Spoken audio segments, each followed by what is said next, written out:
Gumugulong na ang background check ng NBI sa mga nagpakilalang dating sundalo na nagsilbi raw bilang bagmen ni resigned Congressman Saldico.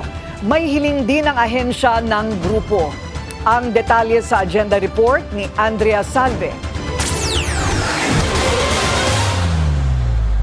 But with all due respect kay Atty. Balicod, dalhin sana nila dito yung issue.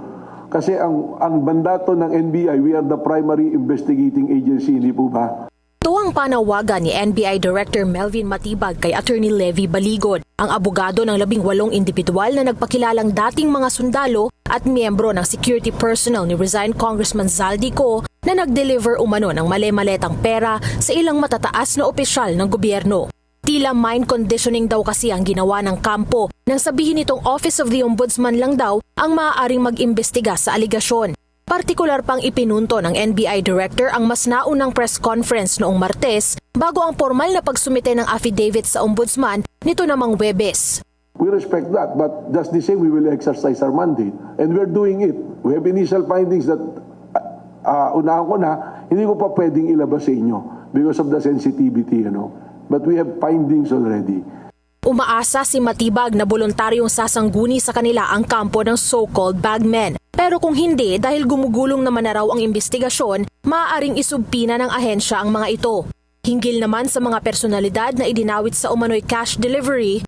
There's nothing new sa tingin namin dahil subject na ng mga ibang investigation yan on the issue of flood control. But let me say this, di ba yung affidavit na sinasabi, yung joint affidavit, hindi naman sinabi saan nanggaling yung pera. Ito ba'y public funds or ito ba'y private funds? Because in every crime, may certain elements na kanya-kanya yan. Marami raw ang kailangang himayin sa kasong ito at isa na raw dito ang background ng mga nang-akusa na kabilang sa magpapatunay sa kredibilidad ng kanilang mga testimonya. Inamin ni Matibag na nasa pagitan sila ng political warfare kaya't lubos na mahalaga ang balansing investigasyon.